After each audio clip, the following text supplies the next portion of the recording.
6 দিনের ব্যবধানে প্রতি ডজনে 10 টাকা বেড়েছে ডিমের দাম। বৃহস্পতিবার ডিমের ডজন 160 টাকা থাকলেও আজ বেড়ে তা 170 টাকায় দাঁড়িয়েছে। তবে বিক্রেতারা বলছেন সরবরাহ কম থাকায় ডিমের দাম বৃদ্ধি পেয়েছে।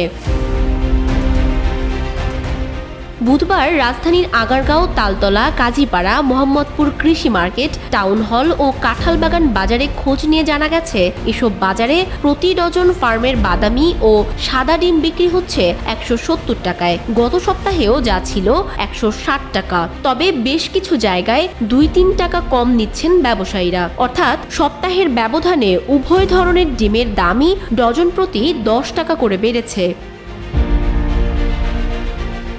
রাজধানীর কারওয়ান বাজারে অবশ্য একটু কম দামেই পাওয়া যাচ্ছে ডিম। মঙ্গলবার 2 ধরনের ডিম বিক্রি হচ্ছিল 165 টাকায়, আজও একই দামে বিক্রি হচ্ছে। পণ্য বিক্রয়কারী সরকারি সংস্থা ট্রেডিং কর্পোরেশন অব বাংলাদেশের তথ্য অনুসারে গত 1 বছরে ডিমের দাম 13% বেশি বৃদ্ধি পেয়েছে।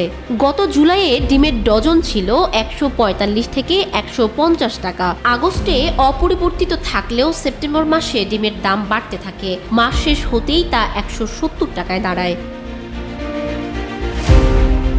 কৃষি বিপণন অধিদপ্তর সূত্রে জানা গেছে, গত 16 সেপ্টেম্বর ফার্মের মুরগির ডিম এবং ব্রয়লার ও সোনালী মুরগির ডিমের যৌক্তিক দাম 142 টাকা ডজন নির্ধারণ করে দেয়া হয়েছে। তবে বাজারে এই মূল্যের চেয়ে ডজনে 23 থেকে 28 টাকা বেশি দামে বিক্রি হচ্ছে ডিম।